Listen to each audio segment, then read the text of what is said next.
In the aftermath of the Reginald and Mark Merrill discussion, which I did a video about and I'll link up there, we've now had a scenario where not only have Mark Merrill and Reginald continued to make comments on the particular discussion about TSM, their finances, investing in other games, what does Riot do for the teams, etc., but we've also had other Rioters comment. And so, whereas Mark Merrill, yeah, he's right at the top of the food chain, right up here, away from most of the esports stuff, only dips his foot in every now and then. And so you can imagine that his ideas could be quite abstract, could be quite disconnected from where we actually are in the esports scene. Yeah, his opinions are interesting. They're certainly indicative of some of the systemic problems in thinking and philosophy throughout Riot. But it's more interesting when someone like I'm going to discuss now, Magus, who's the director of esports, makes a comment, because here's someone who, in theory, is down there in the trenches. He's in the esports scene. He's part of Riot. He's part of esports. He's part of the direct overlap there. He's maybe having a role in crafting policies, making judgments, jurisdictions, rulings that they have on particular topics, particular misconduct, etc., the finer points of how policies are applied and what all the rule clauses are. So it's actually quite significant to know what someone like this thinks on this topic, even more so actually than someone like a Tryndamere, even though the Tryndamere at least shows us some of the overarching aspects of how the company thinks about themselves in esports that you might not be able to overcome at the lower level of being a Magus. But within esports, quite significant what someone like this thinks. So another aspect that's been raised is the topic of how Riot has a relationship or opinion on the sponsorships that LCS teams get, because it's not as simple as you might think. It's not that you just play an LCS and then on the LCS broadcast there's certain things that you can have sponsors, etc., and then separately you get normal sponsors like in esports. No. Riot exerts more control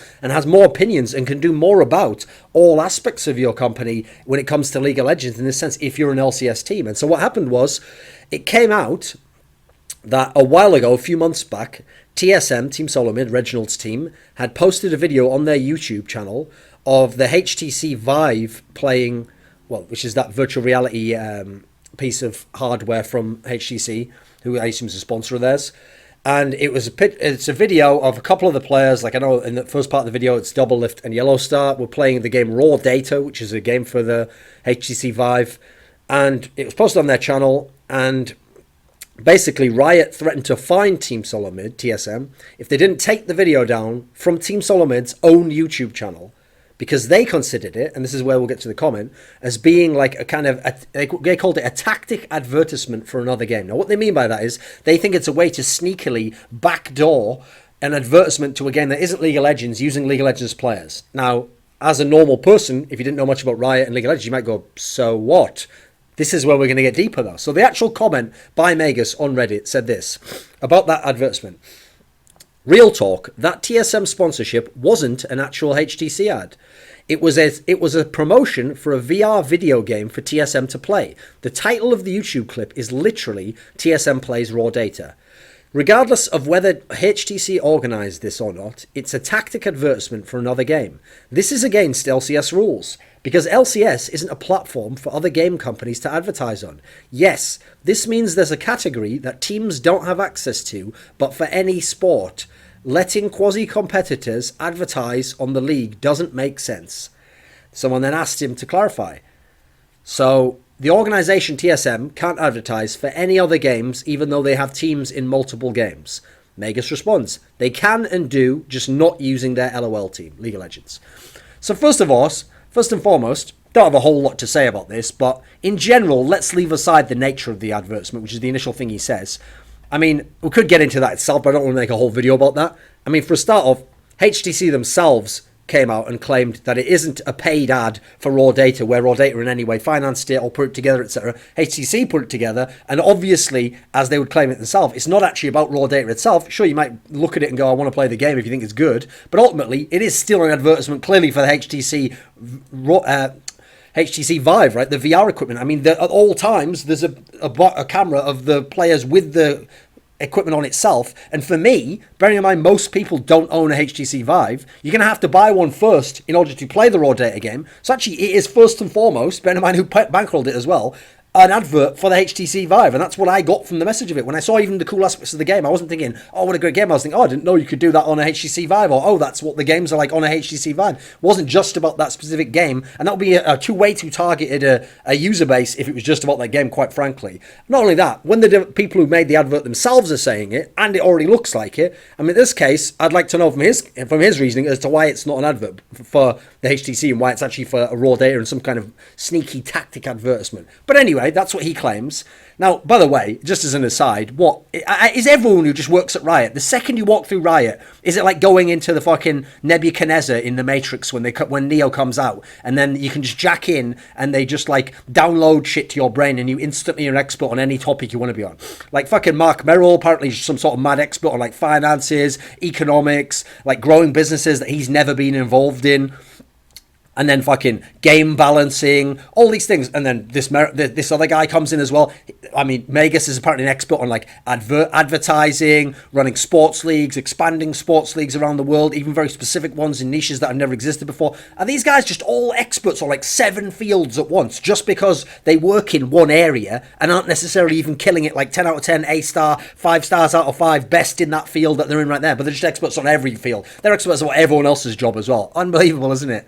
So, in this area, let's go into the actual topic here behind the advert. So the problem here is, he says it was against LCS rules to have an ad like that because it's advertising another game using the platform of LCS. Now, here's apparently, in their world, in Riot's world, the platform of LCS just means using the LCS players to advertise another game. Now, this is the key point to make. So, when they talk about LCS as a platform, you naively, including I would have until I thought about a topic like this, I would have thought LCS, the platform, is the league itself. So when you're inside the game, playing the game, or when you're on the broadcast for LCS, I would have thought that's the platform for LCS, or you're at the LCS itself. Like you can't just walk around LCS itself going, hey, have you ever checked out CSGO? Obviously, we understand a pro player can't necessarily do that. That might be egregious. But the idea that the LCS platform is every human who is signed and contracted to an LCS team at all times in the real world, they are then limited and restricted and under very strict rules as to what they can and can't say and do. That's the part that's crazy if you think about this. Because they're now taking it that their jurisdiction within LCS as to what is the LCS platform just is real life. It's just those people at all times during their life. So now TSM's own YouTube channel, which again, by the way, isn't even just League of Legends player. It's TSM the org, who happens to have a team in LCS, but the entire org, and then the players who happen to be players in LCS some of the time are just people sat at home, TSM players in any context, that now is under the jurisdiction of Riot and under the jurisdiction of LCS and considered part of the LCS platform. So essentially, in some sense, Riot think they oversee TSM's own YouTube channel and that it is now encompassed within LCS as a platform. Now, listen, let's just say this right up front. By the fact that they said it's against the rules, I could even believe there is a very specific rule for this, or if maybe even in the contracts of the teams when they sign with the league, that Riot does have some jurisdiction over this. Now, by the way, just because it's in a contract and you made a rule about it, doesn't make the rule legit, or doesn't make it, well, I mean, it's legitimate in the sense it's allowed to exist. Doesn't make it a cool rule, though, or something that's like, should be allowed to be the case, or something that's reasonable. How about that? How about something that's reasonable? Or just because you can make a rule doesn't mean you should. That obviously, that way levels of tyranny lie, right? So personally, even if it is a rule and it is in the contract, I mean, it's bullshit. I mean, I don't see how it's helping League of Legends in a way that isn't helping all the other games that don't have that. I don't see why it needs to exist. I don't see what the benefit is for the collective whole of all of League of Legends esports. Not just Riot the company, not just making sure that this other company doesn't, but the collective net sum, how are we all advancing because this rule exists? As far as I can tell, we're not. So in this particular sense, you've got to consider, this isn't the first time we've seen this.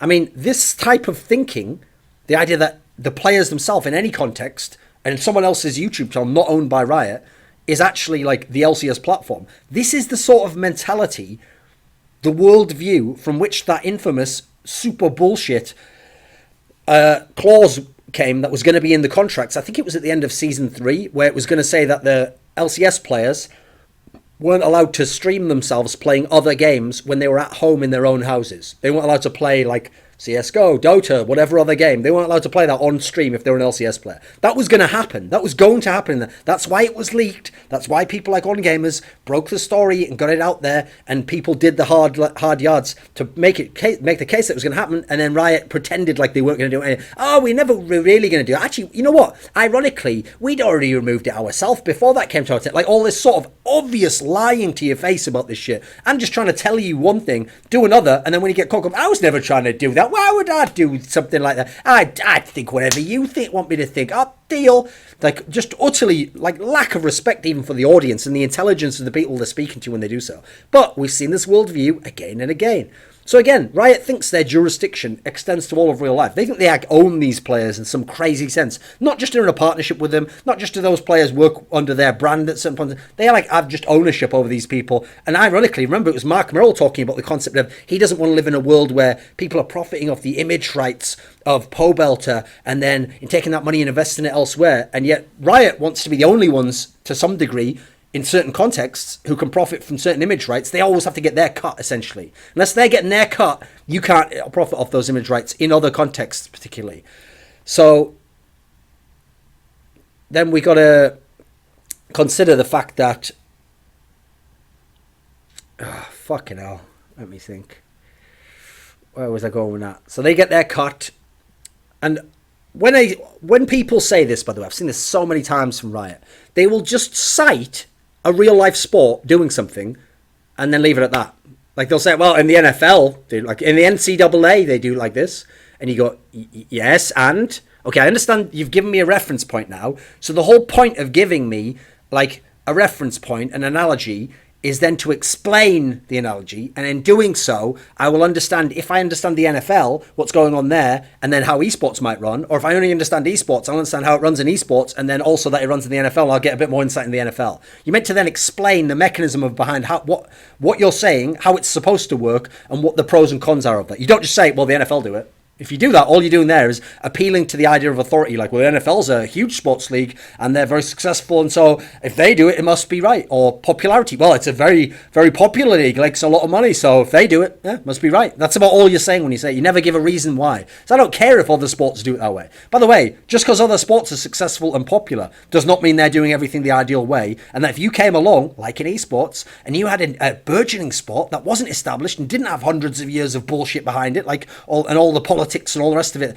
other things that actually cause things to be constructed a certain way. In this sort of a world, wouldn't you, when you came in with a blank slate, want to be able to put in the ideal rules, put in a really good rule that even sports doesn't do currently because they can't steer that massive steamboat around quickly enough in a span of a second, which we can do in esports. We're going to make new rules tomorrow that make everything ideal. So in this kind of scenario, don't just cite other sports. I'm sick of it doing that way. When I cite a basketball analogy, I don't just go, oh yeah, well, since Doublelift plays like a really kind of like aggressive laning style, that's kind of like Shaq in basketball. End of analogy, moving on. Like, well, no, I'd have to explain, what does Shaq do in basketball? And what way is that? Do I see similarities in it? What's the mechanism behind what's working here? And then even if you don't know about Shaq in basketball, you now might understand a little bit more because I explained the Doublelift part. And if you don't know about Doublelift, if you knew a bit about Shaq, you now know a bit more about Doublelift. See what I'm doing there? I don't just cite things with no reason whatsoever and with no explanation of the pros and cons. That's what Riot do all the time. And they especially do it. They don't even do it from one sport. They'll just have this grab bag of every sport in the universe and they just pick the one, cherry pick the one that has something they like and just go, well, they do it in that. So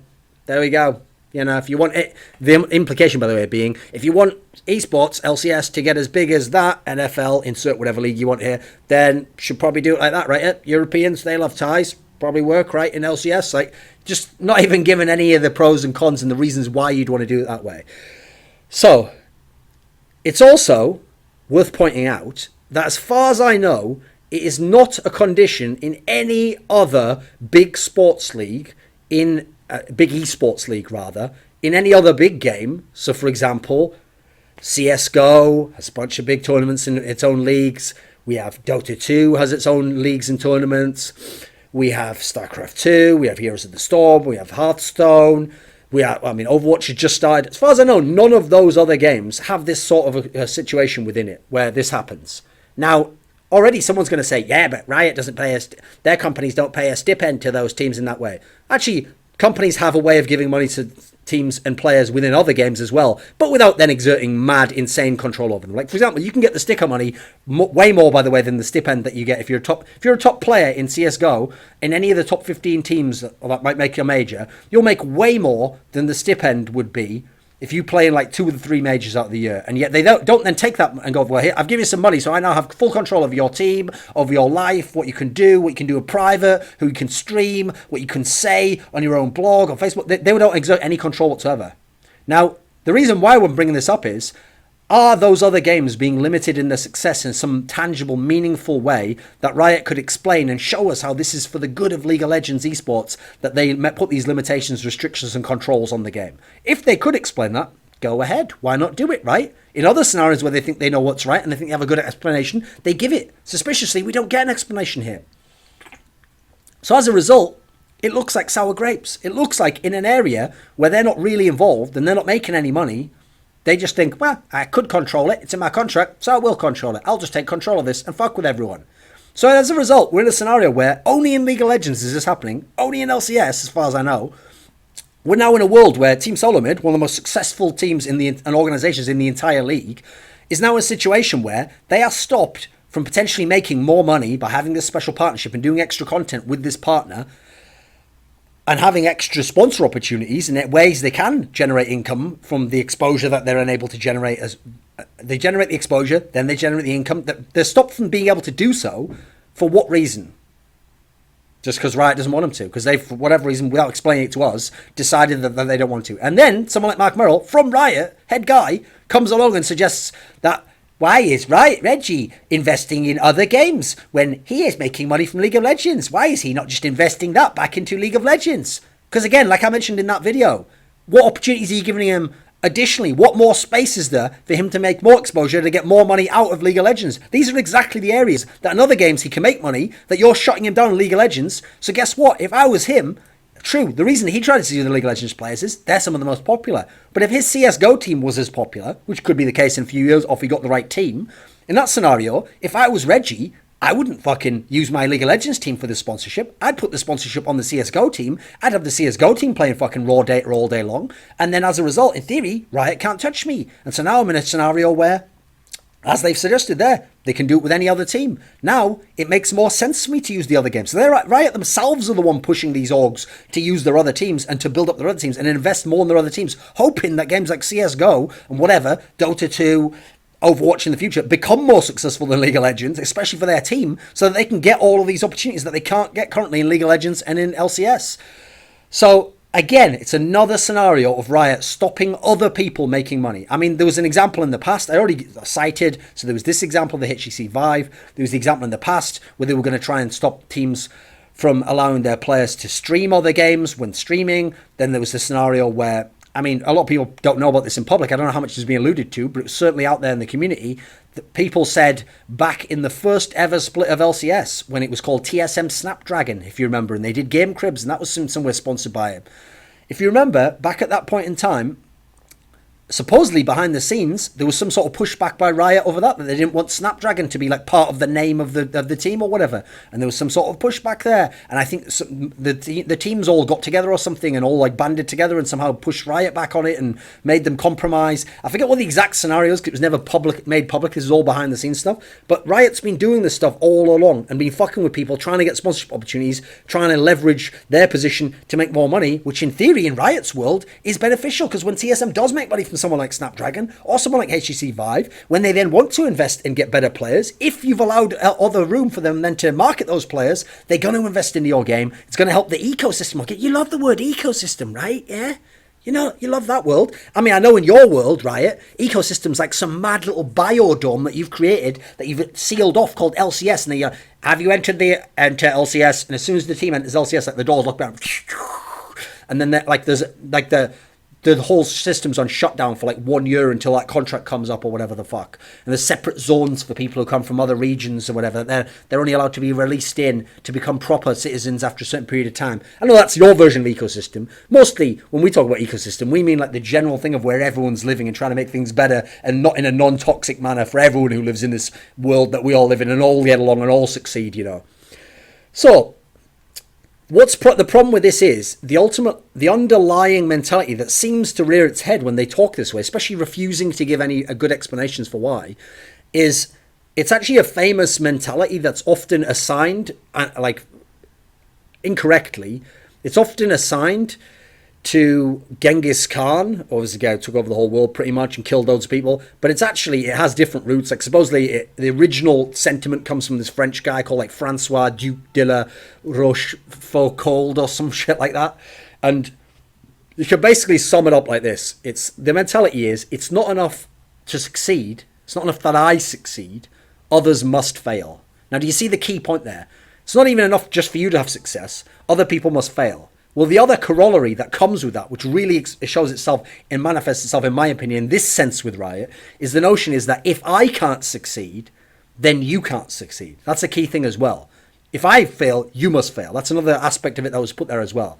So the point is, when they're in a scenario where Riot can't succeed at something, it has nothing to do with them. They don't benefit in any way. They don't make any money. Now, they don't necessarily lose anything either. That's a key point to make, a key distinction to make here. That's why they don't explain it as to what they're losing there. They don't necessarily lose anything. In this scenario, they'll shut it down because they'll be like, well, what benefit would that be for me? Now, I don't know if you've ever dealt with people like that in life, but I don't do business with people like that. Because as soon as someone shows me that mentality, that they're only willing to in any way even allow me to do something. They're not helping me, forget that. Even allow me to do something if I work with them or for them, to the extent that it also earns them something or helps them or goes towards their goals, then that shows me they're an inherently selfish person. That they have a mentality which, even if we're working together now and it's helping both of us, one day there might be a scenario where I want to do something on the side that would only benefit me, wouldn't necessarily hurt them at all, and they're actually going to block it. They're going to be a negative in my life at that point in time. They're going to shut down something overall and stop my success ultimately in a way that I wouldn't do to them. In that scenario, I don't deal with people like that. I don't respect people like that, especially when that's brazenly what they're doing and they don't really even care.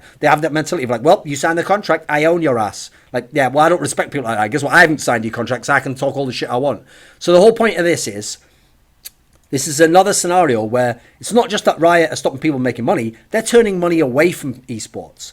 And yeah, crucially, this is when it's money for other people, but Riot themselves have done this with their own company. I mean, they're the same company that used to cry, oh, we're losing money on esports, and make out like we should all be grateful for esports. And yet, I know back then, they were turning away sponsorships and not being reasonable and level-headed in the way they were dealing with potential partners and sponsorships, people who wanted to get involved with LCS. They had these ridiculous worldviews back then that kept them in this little bubble where they couldn't actually integrate themselves as a proper business, and as a result, make esports massively financially successful and then allow other people to become massively financially successful. And as a result, they were insecure themselves about how they saw the world. So the key thing for me is that, again, we see an example of Riot with this control that is suffocating, it's unnecessary, and it seems to come from a place of ill intent, quite frankly. Because, you know what? Ultimately, Riot can do whatever they want. They do have a league that they run. They have set forward these policies. People do sign on and opt in to take part in this, even though that's kind of disingenuous when you only have a choice to say yes to all of it. And it's not like you opted into that one small thing necessarily. Certain cases you can, like the jersey thing.